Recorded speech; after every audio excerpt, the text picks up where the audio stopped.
Assalamualaikum warahmatullahi wabarakatuh. Selamat malam teman-teman semua. Selamat datang Waalaikumsalam di warahmatullahi wabarakatuh. podcast Wishlist Indonesia, membuat Indonesia menjadi lebih kompeten. Alhamdulillah pada kesempatan malam hari ini kita punya tamu dari Jawa Tengah gitu ya. Ada salah satu dosen atau kita sering memanggil beliau Prof. Saya terutama Prof ya, kita saling mendoakan gitu ya. Ada Pak Dr. Engineering Pringgo Widyo Laksono gitu. Beliau adalah dosen di Universitas 11 Maret di jurusan Teknik Industri gitu. Ya. Dan tentunya pada malam hari ini saya ditemani oleh teman saya yang selalu setia, ada Mas Elmo Juanara, PhD student dari JAIS di Jepang, dan ada Mas Adit, eh, asisten asisten asisten Menteri Pariwisata dan Industri Kreatif. Baik, hari ini kita akan berbincang-bincang karena main topiknya adalah eh, industrial engineering gitu ya. Kita akan membahas isu terkait dengan dunia industri, dunia robotik atau hal-hal yang terkait dengan eh, industri tersebut begitu. Namun sebelum saya mau menyapa dulu, Pak Pringgo, pripun kabarnya? Oke, terima kasih. Alhamdulillah, Mas Ali, Bang Ali, sahabat lama kami ini waktu di Jepang. Sehat-sehat selalu, Mas. Alhamdulillah. Ya, Alhamdulillah ya. sehat ya. Ibu sama Aduh. adik-adik Ya, sehat ya Pak ya. ya, Ibu, adik-adik sehat ini. Tadi baru Alhamdulillah. dari Jogja nih baru saja. Sih, kebetulan. Oh, oke oke oke oke. Oke, kalau boleh sedikit menyinggung kegiatan Pak Pringgo akhir-akhir ini lebih sedang sibuk ngurusin apa nih Pak Pringgo nih? Eh, Banyak ya. Kebetulan kan saya dosen tapi dosen dengan tugas tambahan ya. Maksudnya dalam hari ini saya sebagai diberi amanah sebagai kepala program studi profesi insinyur ya di Fakultas Teknik Universitas 11 Maret. Selain juga ini kan sebagai dosen di teknik industri juga dan itu ada S1, S2, S3. Jadi akhir-akhir ini selain Tridharma, persiapan ngajar, kemudian profesi insinyuran juga nyari mahasiswa juga ya. Jadi jadi Oh iya iya promosi betul. juga, promosi Mm-mm. juga. Ini mau pendaftaran masih proses pendaftaran dan sampai tanggal 26 ini. Kemudian nanti ada proses. Nah, itu di Kaprodi. Tapi daily activity ya standar Mas Tridharma semua kan dilakukan semua ya. Hampir semua. Jadi baik Tridharma mempersiapkan bahan ajar, mempersiapkan RPS, tiap malam ya satu artikel review gitu ya, kemudian ya Betul seperti itu. betul. Rutin lah. Jadi beberapa kemarin terakhir 2 minggu yang lalu menyelenggarakan Semnas Rakornas Nasional ya tentang forum komunikasi. Jadi ya cukup banyak kegiatan itu. Baik, Ya. ya luar biasa ya kegiatan Pak Prigo ya. Alhamdulillah masih Oke. bersedia menyediakan waktu untuk kita kita nih yang masih muda gitu ya. Kita Ya, ya. eh, manfaatkan malam hari ini untuk diskusi dan bincang-bincang gitu ya. Pak Pringgo, terima kasih nih update-nya. Pasti sibuk sekali. Nah, sekarang juga kita sibukkan dengan pertanyaan-pertanyaan gitu. Nah, Pak Pringgo mau nanya nih Pak, kan kita Ya. eh, tidak semua universitas itu ternyata memiliki jurusan teknik industri begitu kan. Hmm. Nah, Ya. eh, kenapa pertanyaan pertama adalah kenapa teknik industri itu penting gitu. Bahkan kalau kita di Jepang di Gifu kita nggak punya teknik industri tapi irisannya dengan berbagai jurusan itu ada. Nah, Iya. aku langsung pertanyaan ke situ ya Pak ya gitu. Apa sih pentingnya teknik industri bagi Indonesia gitu atau bagi ya masyarakat di Indonesia nih Pak? Ya, baik. Ini pertanyaan sulit ini, salah satu yang sulit. Ngapunten ini langsung ke titik poin Ya, ke teknik teknik industrinya. industri mungkin nggak terlalu familiar di Jepang ya, prodi teknik industri itu. Walaupun saya juga alumni Jepang kan, bukan master teknik industri. Awal muasal teknik industri itu sebenarnya kan banyak berkembang di Eropa ya, di Barat ya, terutama di Amerika. Jadi kalau di Amerika memang banyak teknik industri. Jadi berkembang dari sana. Ketika civil war lah ya, civil war kan ada civil war dari civil engineering dari bermula dari itu ya, dan eh, dan bidang-bidang itu berkembang. Nah, salah satunya ya industri itu ya, yang sebelumnya Hmm. menyusun apa itu, membuat infrastruktur untuk perang, misalnya jembatan, menghubungkan beberapa daerah, membuat gedung, membuat warehouse dan sebagainya, dan akhirnya ke industri yang mengatur seperti logistiknya, supply chain-nya, mengatur produktivitas dan sebagainya. Nah, akhirnya perkembangan keilmuannya itu, jadi yang terutama dari mengintegrasikan komponen-komponen utama di dalam industri, misalnya man, material, money, manajemen, teknologi dan sebagainya dalam terintegrasi dalam suatu sistem, baik itu yang kecil ataupun yang skop yang lebih besar dalam skala industri, dan bisa mengintegrasikan dan menginstalasi juga ya sistem tersebut. Jadi kalau bicara teknik industri ini memang berbicara sistemnya ya. Jadi gimana me- membuat suatu sistem yang benar-benar baik tadi ya, gitu, merancang gitu ya, merancang dan menginstalasi suatu sistem yang terintegrasi dari beberapa komponen utama tadi seperti Hmm. material, metode, teknologi, dan money dan sebagainya.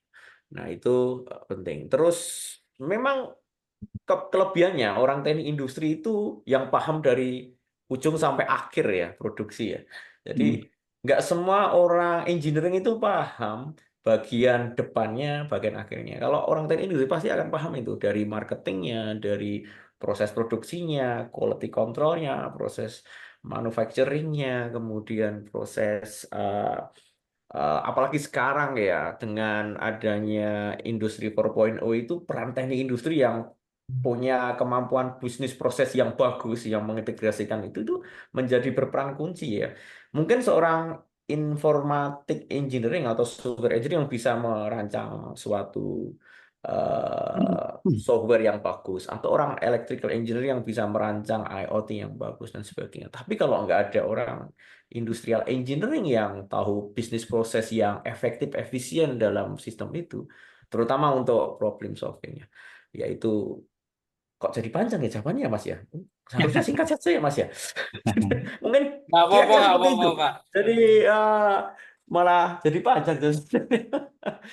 Ya Tapi kira-kira basicnya seperti itu. berarti gitu ya, Pak. Dari teknik industri ini kayak wrap up berbagai kebidangan ilmu teknik ya, dan sesuai dengan Ya, kebutuhan saat itu dan mungkin saat ini juga begitu. Ya nggak sih, Pak? ya, Gitu. ya bisa bisa dikatakan eh, seperti itu sebagian kecil juga ya. Tapi ya memang bidang teknik itu macam-macam juga ya. Ada Hmm. mengoptimasinya gitu ya, biar optimize sistemnya itu juga ada. Tapi ada juga yang solve problemnya gitu, yang skala mikro. Tapi ada skala makro yang secara umum yang bisa mengimprove secara global gitu ya industri. Jadi paham juga ya tentang skalanya ya, skala teknik industri. Tapi memang pembelajarannya memang biasanya memang di industri manufaktur Mas Ali ya. Oh, oke, oke. Karena untuk memudahkan belajar saja, jadi banyak pendekatan industri manufaktur yang dipakai untuk proses pembelajarannya. Gitu. Oke, oke. Oke.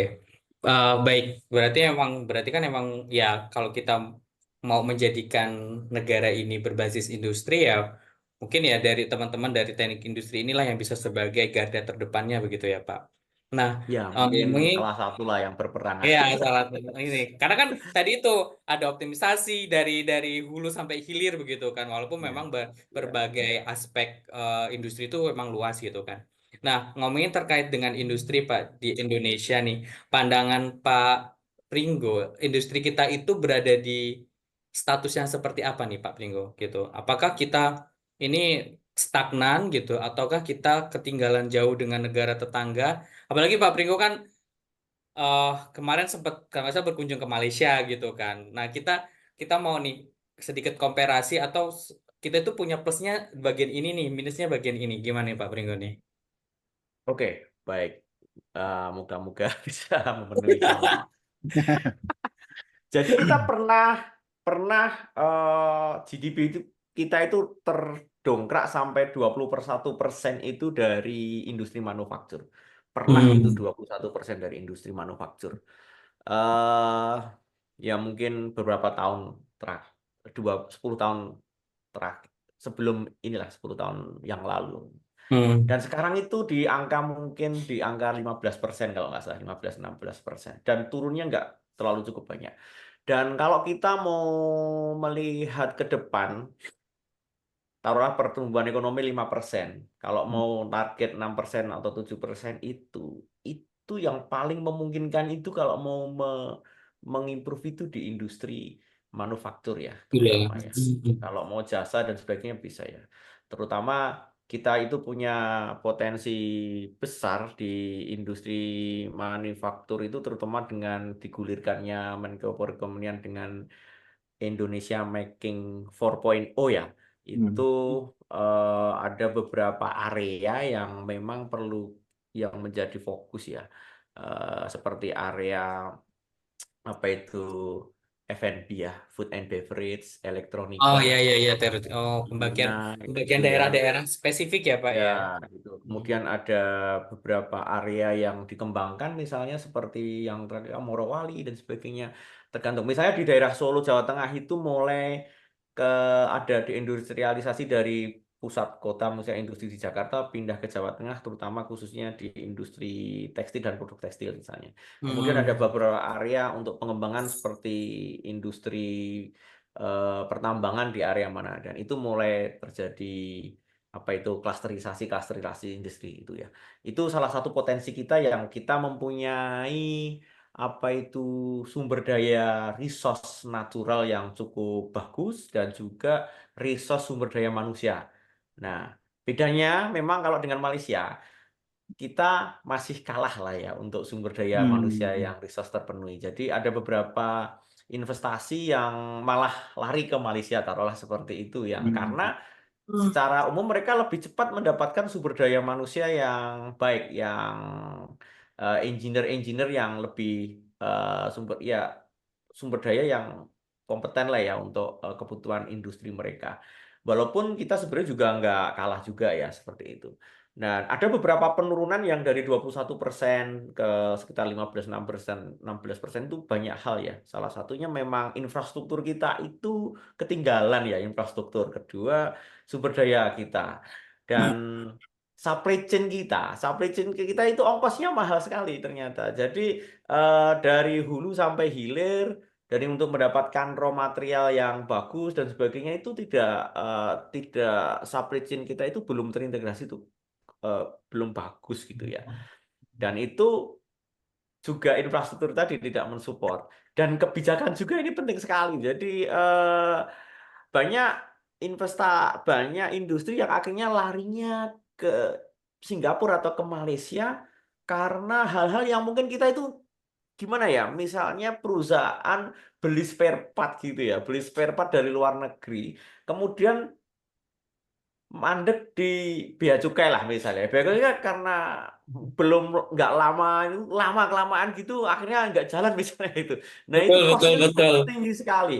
Dan itu masalah kebijakan dan sebagainya itu ternyata kompleks sekali. Jadi nggak itu yang mungkin yang cukup menghambat kita ya.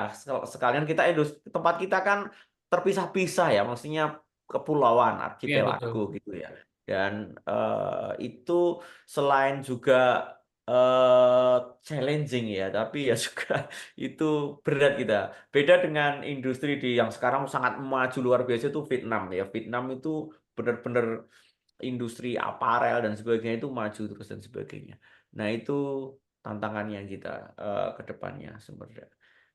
Malaysia ya memang bagus mereka mengejar juga karena Banyak dari ini ya segi Pak. pendidikan. Banyak banyak engineer-engineer kita yang malah kesedot di sana kah gitu.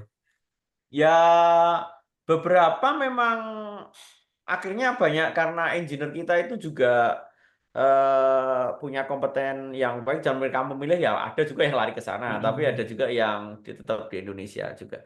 Tapi secara umum memang banyak ke sana juga. Jadi banyak ke sana juga. Banyak yang ke sana juga. Ya, beberapa ini. Thailand. Jadi kompetisi kita itu tadi cukup anu.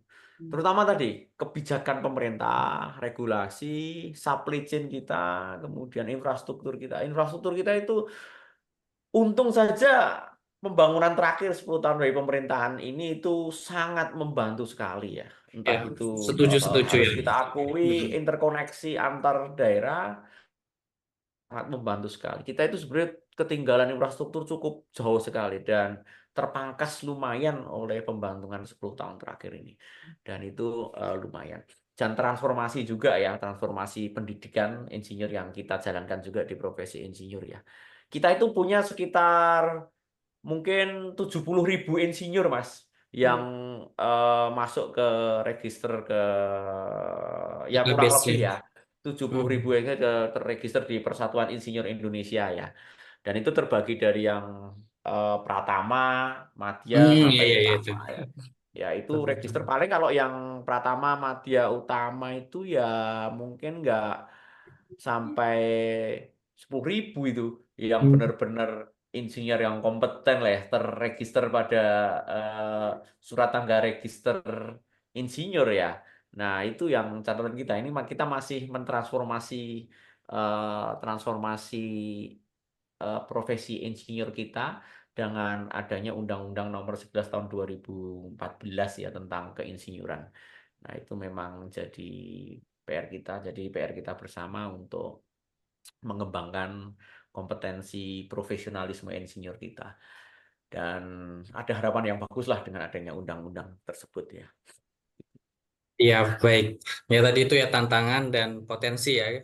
Walaupun kita tertinggal eh, infrastruktur kita ya, ya alhamdulillah sekarang banyak tol ya gitu. Dengan berbagai problematika Ya, yang ada ya, gitu. ya, ya jalan tol aja Mungkin- sih, misalnya pelabuhan dan Oh sebagainya, ya, pelabuhan juga betul kereta, aktif ya Pak ya kereta gitu. api dan sebagainya, kereta listrik, kemudian kereta Hmm, cepat itu dampaknya luar biasa loh itu kalau saya lihat Bandung Jakarta itu jadi cepat sekali itu. cepat Banyak sekali teman-teman betul. kami yang konsultan di Bandung gitu itu kalau mau meeting pagi ke Jakarta, Gitu sore ya. bisa pulang lagi. Produktivitasnya cukup tinggi dan sebagainya. Nah, itu Hmm. dampaknya luar biasa loh itu. Itu Baik, dan ada malah Mas Novi bikin dan Mas Adit. ketergantungan. Silakan Mas Ilmo dan Mas Adit mungkin Ya, ada yang disampaikan. Ya, ya, menarik sekali tadi Pak Pringgo ya, terkait dengan supply chain Pak Pringgo. ya, Tadi kan ya kita sah pahami bahwasanya negara kita archipelago atau kepulauan Pak, yang iya. sangat sulit mungkin supply chain-nya gitu ya. Tadi mungkin harga barang di Jakarta lebih murah dibandingkan di Papua gitu. Karena mungkin karena di ongkosnya Pak ya, biaya ongkosnya. Iya. eh saya apakah kan kalau kita lihat negara manufaktur yang besar seperti China, dia kan main artinya dia tidak terpencar-pencar tapi dalam satu wilayah khusus. Amerika pun sama, Eropa pun juga nyatu semua gitu ya, nggak terpisah-pisah lautan. Apakah ada Pak contoh gitu ya, benchmark negara yang cukup berhasil dalam supply chain-nya, tapi dia dalam konteks negara kepulauan gitu, ya mungkin kita bisa mengambil inspirasi dari negara tersebut gitu misalnya dalam konteks Hmm. supply chain gitu Pak. Ya.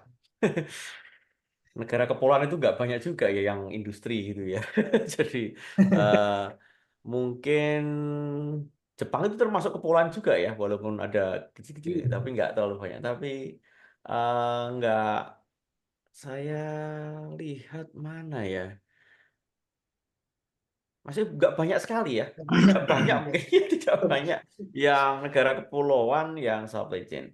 Tapi gini, apa itu dengan adanya kepulauan dengan potensi pulau-pulau masing-masing material resource yang berbeda-beda ya.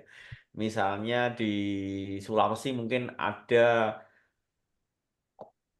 kakao lah ya, misalnya atau industri kakao kemudian apa dan sebagainya. Misalnya mereka dibikin hilirisasi misalnya ya dari proses produksinya memberikan nilai tambah ya. Kita nggak ekspor mentah kakaonya, tapi bisa mengolah di sana. Itu misalnya klasterisasi dari masing-masing potensi itu juga bisa menjadi menjadi peluang kita untuk memotong memotong supply chain yang terlalu eh, berat. Misalnya kalau industri manufaktur memang banyak di Jakarta ya, terutama otomotif dan sebagainya. Karena akhirnya eh, eh, lingkungan lingkungan environment pendukungnya, misalnya spare part-nya, pendukung untuk produksinya, manufakturnya di situ itu eh, ada yang membuat, misalnya mobil ya, ada yang membuat spare part untuk bannya mana di dekatnya dan sebagainya, itu akan memotong. Halnya itu misalnya diterapkan ke masing-masing area dengan potensi yang masing-masing mungkin bisa mengurangi. Contohnya seperti itu. Sebagai benchmark, kalau ditanya benchmark itu nggak banyak itu yang Betul. industri dengan kepulauan yang terhubung gitu ya. Memang terhubungnya biasanya memang dengan industri lain, dengan negara lain. Dan itu ada hubungannya antara kolaborasi antar negara dan sebagainya. Misalnya China dengan Vietnam, dengan Kamboja dan sebagainya, mereka terkoneksi supply chain yang bagus gitu ya. Nah, itu juga penting juga. Nah, itu mungkin Mas yang bisa saya bagaimana. Iya, Nggak banyak saya rasa betul. tentang industri negara kepulauan yang memperkuat industrinya aja. Terkait klasterisasi Pak ya, berarti memang kayaknya sih memang harus diratakan Pak ya ke Indonesia, semua daerah di Indonesia sehingga nggak menumpuk saja di Pulau Jawa gitu Pak ya. Ya, Jadi misalkan tadi di Sulawesi ada apa satu produk unggulan, di Kalimantan iya, ada gitu sehingga semua satu jenis produk tersebut kumpul di satu pulau gitu ya, sehingga iya, kalaupun nanti ada supply chain juga di dalam situ, jadi nggak terlalu banyak ongkos iya, yang keluar mungkin ya. Bagus ya ini. itu salah satunya. Selesai di sini. Tapi juga sumber daya itu manusia ya, itu juga Oh, kan problem juga. Nanti kurang juga perlu, makanya ada beberapa apa itu iya ya. kayak istilahnya apa ya, akademi komunitas yang dikembangkan di area-area tertentu. Misalnya akademi komunitas tekstil di area Jawa Tengah, Solo sekitarnya itu ada gitu ya, untuk mengimprove sumber daya tentang itu dan riset. Kemudian ada akademi komunitas eh, logam material yang ada di Morowali lah misalnya. Dia mencoba untuk mengimprove dan sebagainya untuk mengolah apa itu industri di sana ya. Kemudian ada akademi komoditas industri tertentu ya di area mana. Itu mengimprove sumber daya. Dan sebenarnya itu salah satu peran pemerintah ya untuk mengimprove sumber daya ya, selain infrastruktur yang mensupport itu tadi. Ya, memang eh ya masih berproses ya, tapi masih berproses saya rasa. Iya. So, Baik, Mas Adit dari ekonomi kreatif ada point of view lain gitu. Iya, terima kasih banyak Pak Pringgo tadi terkait penjelasannya. Memang kalau saya pribadi Pak, karena memang berkutat di industri kreatif mungkin Pak ya. Iya, Jadi menariknya tadi itu adalah tantangan dari industri kreatif itu memang terkait sumber daya manusianya Pak, utamanya sumber daya kreatifnya gitu. Jadi itu yang merupakan tantangan terbesar kita Pak, kalau misalkan di dunia industri kreatif, bagaimana kemudian bisa menghadirkan gitu atau melahirkan sosok-sosok manusia yang eh, eh, cenderung memiliki ini Pak ya, kreativitas gitu sehingga kemudian bisa dimanfaatkan, dinaikkan value-nya untuk kemudian menjadi sebuah nilai jual tersendiri gitu. Nah, saya ingin kemudian Pak eh, ingin tahu gitu Pak. Jadi sumber daya manusia di Indonesia sendiri kan mungkin salah satu pembentuknya tuh adalah di kampus Pak ya. Gitu. iya. Nah, kalau menurut Pak Pringgo sendiri berdasarkan mungkin pengalaman Pak ya di kampus, bagaimana sejauh ini Pak peran dari jurusan-jurusan industri yang ada di kampus-kampus? Apakah sudah sangat kuat Pak untuk kemudian bisa mendorong SDM-SDM industri, SDM Indonesia yang siap untuk terjun mewujudkan mungkin negara industri di Indonesia gitu Pak. Atau mungkin kemudian Kementerian Perindustrian sendiri mungkin perlu untuk misalkan mendirikan kampus-kampus politeknik khusus atau kampus-kampus vokasi untuk kemudian bisa menumbuhkan tadi Pak semangat-semangat SDM yang berbasis industri tadi gitu Pak. Ya, baik, terima kasih Mas Adit. Ya, ini ya memang fenomena yang ada ya. Sekarang sudah cukup banyak politeknik, vokasi dan sebagainya, baik itu akademi akademi komunitas gitu yang pendidikan D1, D2, kemudian yang politeknik yang D3, D4 itu ya, sarjana terapan bidang itu cukup banyak dan sebagainya.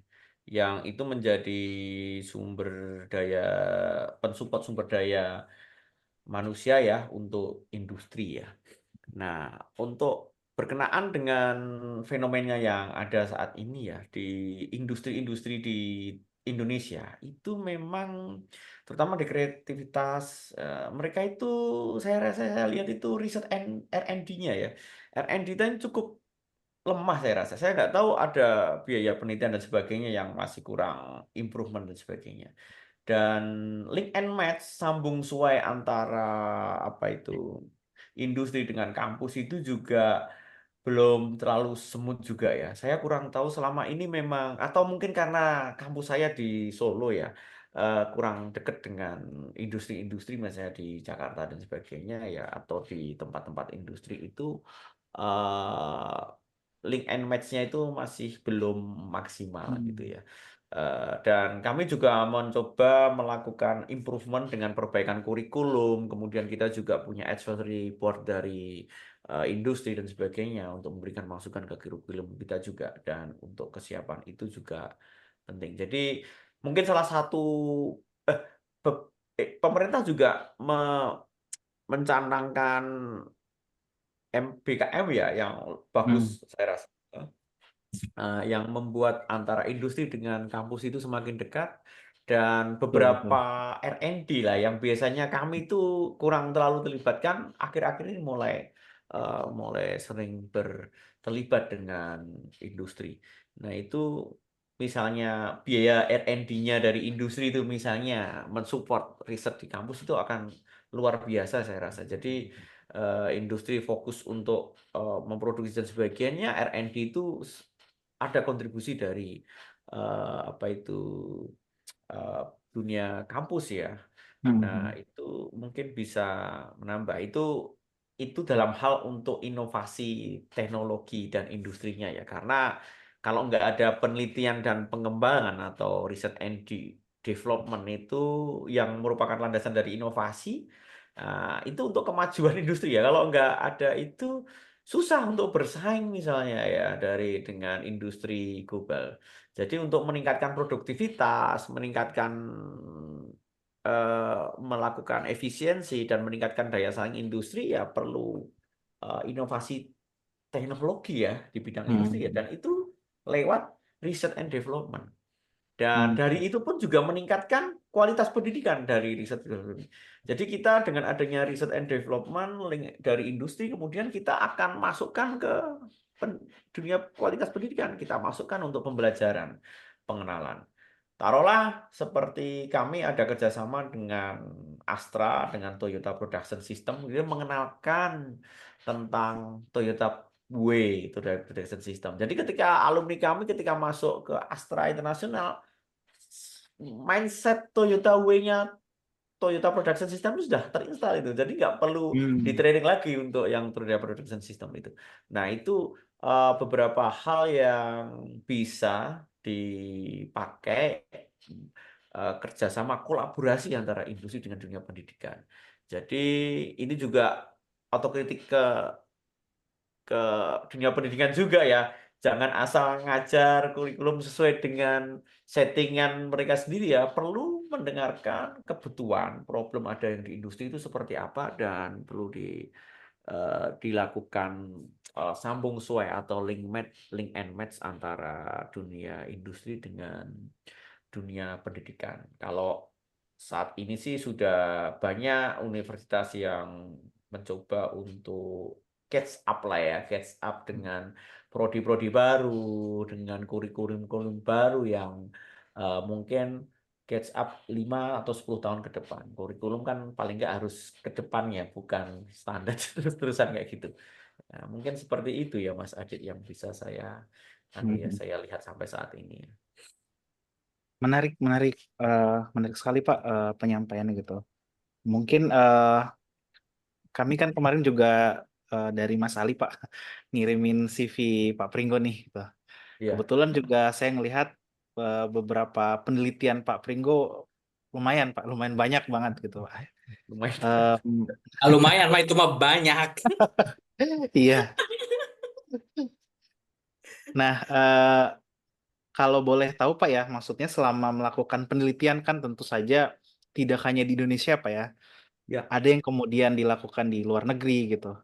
Sebenarnya ada nggak sih Pak perbedaan antara melakukan penelitian di Indonesia dengan kemudian penelitian yang dilakukan di negara-negara mungkin negara-negara maju Pak ya seperti Jepang gitu. Karena tadi Pak ya nyambung memang mungkin hasil R&D kita masih sangat dikategorikan lemah gitu Pak ya. Nah mungkin kalau ditarik Pak, sepertinya mungkin ada problematika Pak di antara Indonesia dengan negara-negara lainnya gitu ya. Mungkin masalah penelitian gitu. Nah dari pengalaman Pak Pringgo sendiri seperti apa Pak? Baik. Yang cukup kentara itu budget ya. Budget itu utama itu dulu ya. Budgetnya itu beda lah ya kalau dengan industri maju dan sebagainya. Research and development itu mungkin proporsinya cukup tinggi selain marketing lah ya dan sebagai yang lainnya gitu ya. Untuk biasanya untuk ongkos ongkos perusahaan. Karena mereka research and development untuk survive ya, inovasi untuk survive dan sebagainya. Nah, itu yang biasanya dilakukan industri. Dan beda malah kalau di Indonesia riset and development di industri malah kadang-kadang nggak ada kan, bahkan kadang-kadang cenderung dari riset developmentnya dari industri induknya misalnya kayak gitu ya, dari misalnya Toyota mungkin dari risetnya di di Jepangnya atau Toyota headquarternya.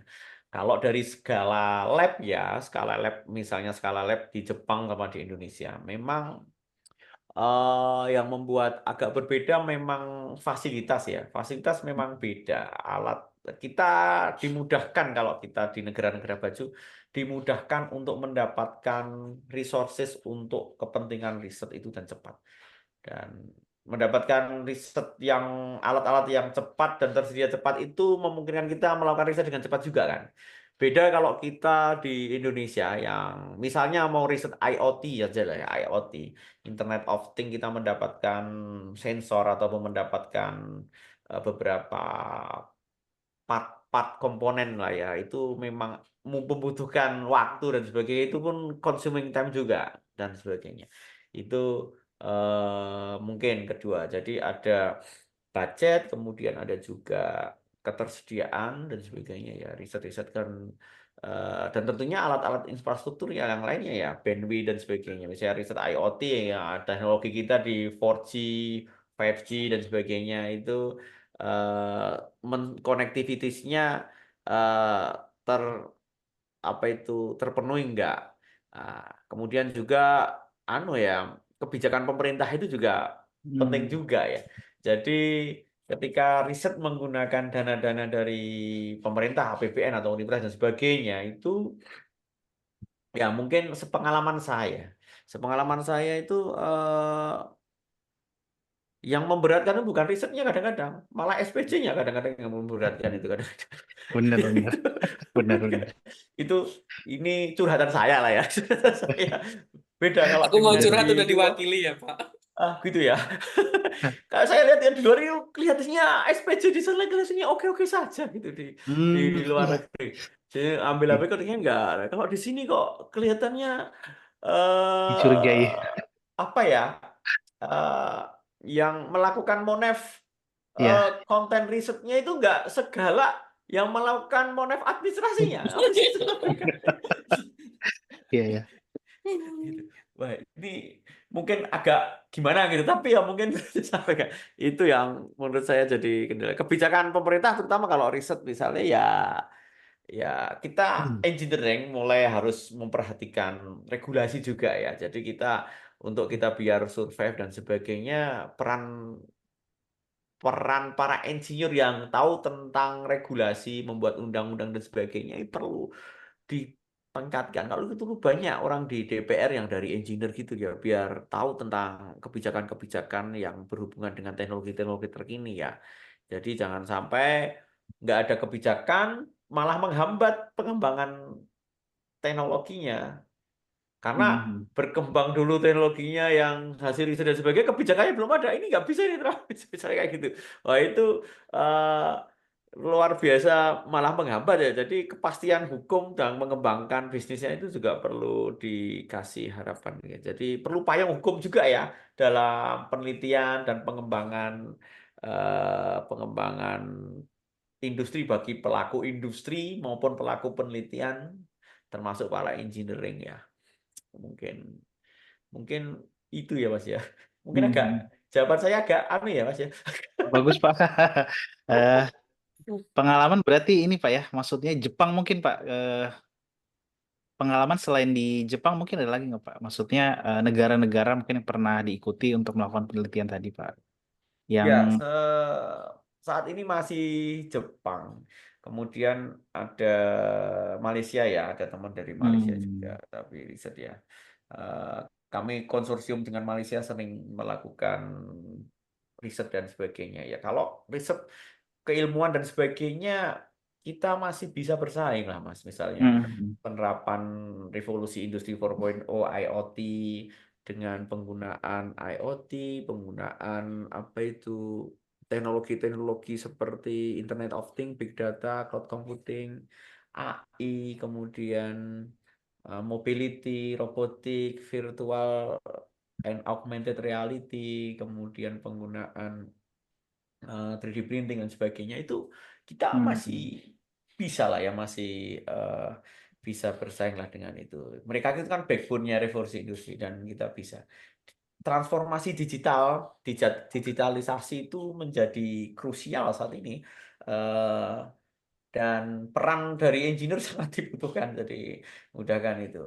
Nah, transformasi digital ya ada plus minusnya juga kan. Maksudnya pastinya kalau tidak ada upskill dan reskill bagi tenaga kerjanya, banyak yang akan tergeser, terganti dan sebagainya. Itu isu-isu lagi yang menjadi isu-isu yang menurut saya isu penting dalam manajemen personelnya ya. Jadi eh, di negara-negara seperti China ya, soalnya China ketika hmm, mereka melakukan transformasi digital dan ibaratnya seperti robotisasi gitu lah, robotisasi misalnya, dengan itu pergantian antara personel manusia menjadi robotik dan sebagainya mereka berlangsung tapi penggantinya yang tergantikan pun juga bisa menerima ya. bekerja tempat lain yang sesuai karena mereka bisa melakukan upskill atau reskill dan sebagainya dan untuk industri Hmm, yang lain juga kadang-kadang. Nah, itu isu-isu seperti itu. Dan perubahan mindset itu juga penting. Jadi kalau kita nggak bisa mindset, apa-apa sudah ditolak dulu, ini sudah ditolak dulu gitu kan kita susah bersaing nanti kita misalnya. Misalnya yang paling contoh sederhana lah ya, contoh sederhana industri tekstil untuk mengecek cacat gitu ya, mengecek cacat ini kemarin mengecek cacat tekstil gitu. Yang biasanya kan para hmm, ahli yang melihat ini pakai pakar ahli melihat ini ada defect, hmm, ini ada enggak, ini pakai mata hmm, gitu. Kita rubah menjadi pakai kamera ya menggunakan image processing, hmm, control iya, iya. quality, jadi itu kan lebih lebih lebih terotomasi gitu dan sebagainya. Nah, Hmm, itu juga pergantiannya transformasi itu juga nggak nggak semudah itu ya kebijakannya ini. Jadi ya masih perlu waktu ya untuk dan shifting lah ya, transformasi digital kita menyesuaikan itu. Dan saya rasa ya kita masih berproses ya, kita masih perlu mendidik engineer-engineer Indonesia yang hmm. profesional ya untuk menghadapi tantangan ke depan. PR-nya banyak sekali ini. Saya yakin sekali nih PR-nya banyak sekali karena tadi udah Ini. industri take take place ya dalam GDP-nya Ya, Indonesia gitu kan. Pak Pringgo, ini aku mau nanya nih terkait dengan industri di Indonesia nih, kan saya memang basicnya dari orang pertanian gitu. Apa sih ya, industri Indonesia yang saat ini potensial nih untuk menjadi salah satu penopang perekonomian di Indonesia nih Pak? Yang saat ini apa sih yang lagi potensial banget gitu, dan apa ya, kelemahannya apa dan apa yang bisa diimprove dari industri tersebut gitu Pak. ya.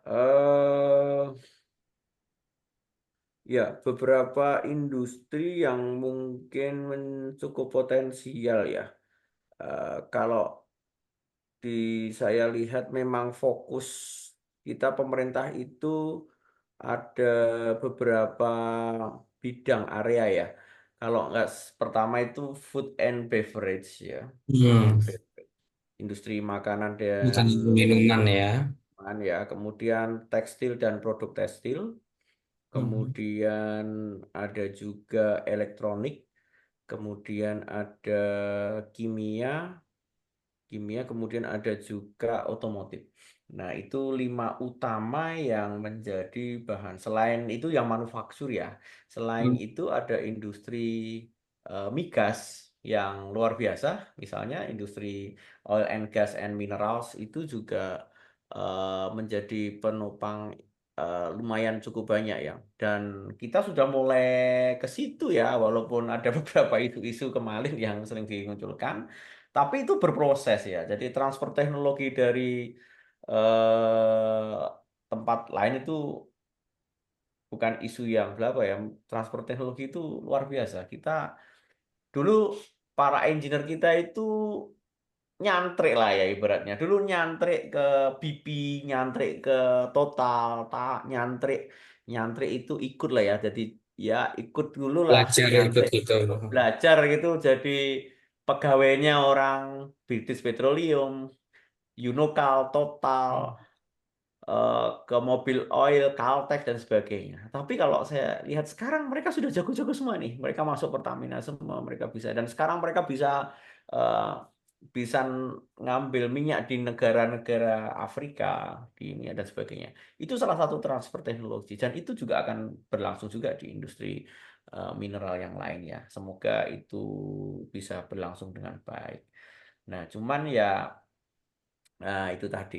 Eh, Potensi itu di mineral ya itu memungkinkan walaupun kita ya agak itu teknologinya nggak mudah gitu ya.